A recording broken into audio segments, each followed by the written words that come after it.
নমস্কার বন্ধুরা, আমি অনেক দিন পর একটি ভিডিও নিয়ে আসলাম। আমি মাঝখানে কিছুদিন গ্যাপ হয়ে গেছিলাম আর ভিডিও ছাড়া। আমি একটি মাছের রেসিপি নিয়ে আসলাম। আপনারা দেখুন আমার এই রেসিপিটা আপনাদের কেমন লাগে।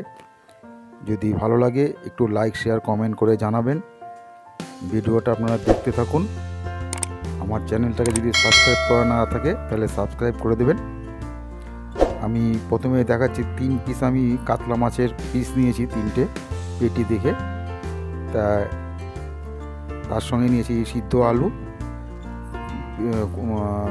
পেঁয়াজ কুচি, ক্যাপসিকাম কুচি, কর্নফ্লাওয়ার, ময়দা, আদা বাটা, রসুন বাটা, আর নিয়েছি হলুদ, লঙ্কার গুঁড়ো, আর নিয়েছি গোলমরিচের গুঁড়ো, আর কিছু কাঁচা লঙ্কা কুচি।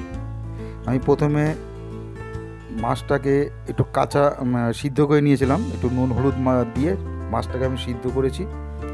সিদ্ধ করে আমি মাছটার থেকে আমি কাঁটাগুলো বেছে নিচ্ছি। কাঁটাগুলো ভালো করে বেছে নিতে হবে যেন কোনো কাঁটা না থাকে। এরপর আমি আলুগুলো দিয়ে মাছটার সঙ্গে একসঙ্গে মেখে নেব। সামান্য পরিমাণে একটু নুন দিয়ে দিলাম,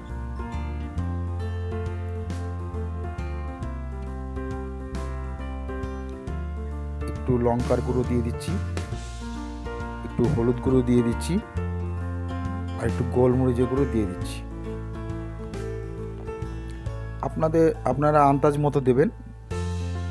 আপনারা যতটা যা করবেন তা আন্দাজ মতন দেবেন, পরিমাণ মতো। ভালো করে এটা মেখে নিতে হবে। এরপরে আমি পেঁয়াজ কুচিগুলো দিয়ে দিলাম।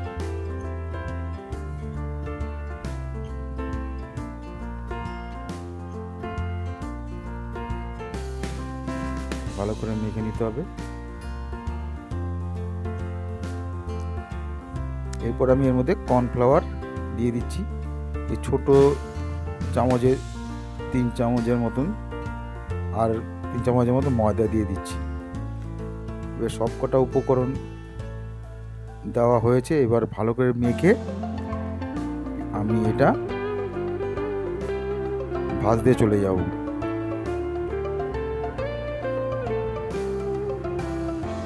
বন্ধুর, এই রেসিপিটা খুব সুন্দর রেসিপি, আপনারা এটা বানিয়ে অবশ্যই খেয়ে ট্রাই করে দেখবেন। আমি গ্যাস ওভেনে একটি প্যান বসিয়ে তাতে আমি ক্যাপসিকামগুলো দিয়ে দিলাম, একটু মানে ভাজা ভাজা করে নেব ক্যাপসিকামের টুকরোগুলো। এরপর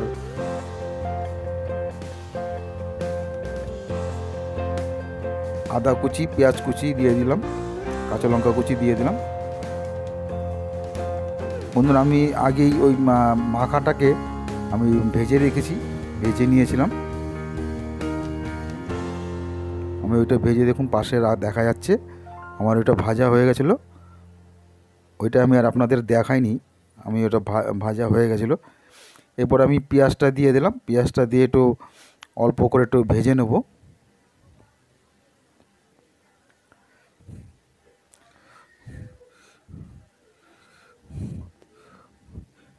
এই রেসিপিটা করতে বেশি কিছু লাগে না, 2-1টা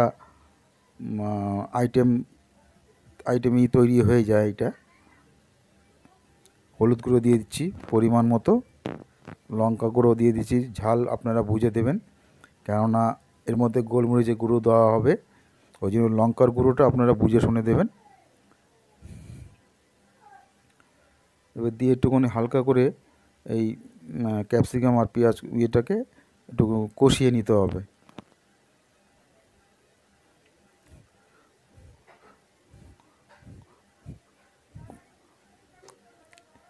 আমি গোলমরিচের গুঁড়োটা দিয়ে দিচ্ছি।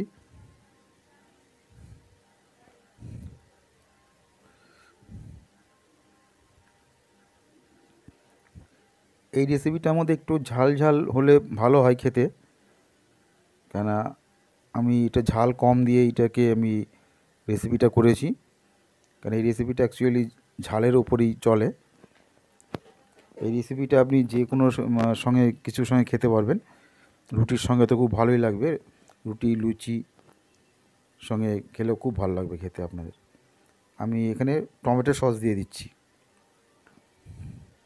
আমি একটা ছোট একটা পাউচ প্যাকেট টমেটো সস এখানে দিয়ে দিলাম।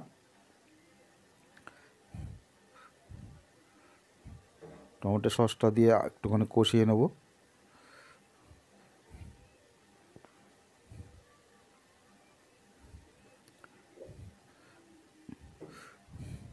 এরপরে দিয়ে দিলাম গরম মশলার গুঁড়ো, সামান্য পরিমাণে নুন দিয়ে দিলাম, আর একটু দিয়ে দিচ্ছি এখানে এর মধ্যে অ্যারারুট। অ্যারারুটের শুকনো অ্যারারুট আমি এর মধ্যে ছিটিয়ে দিলাম, যাতে এটা ঝোলটা একটু আঠালো ভাব হয়। এবার অল্প জল দিয়ে এটাকে আমি একটু আরও কিছুক্ষণ আমি এটাকে কষিয়ে নেব।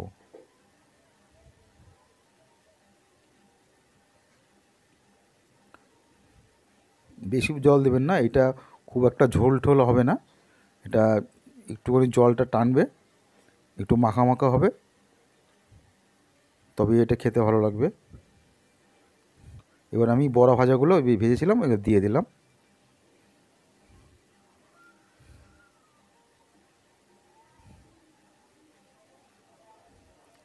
এবার আমি একটুখানি এটাকে ঢেকে একটুখানি ফুটিয়ে তারপর আমি নামিয়ে নেব।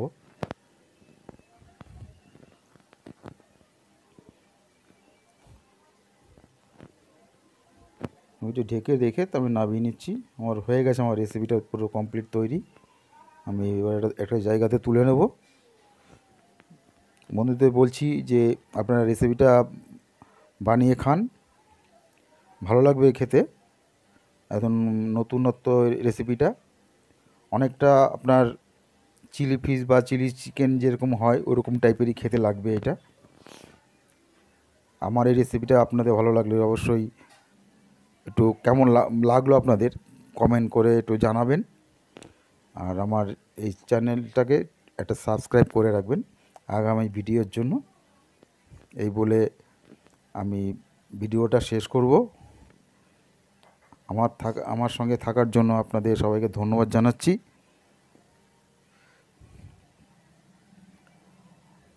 দেখুন কত সুন্দর হয়েছে আমার রেসিপিটা।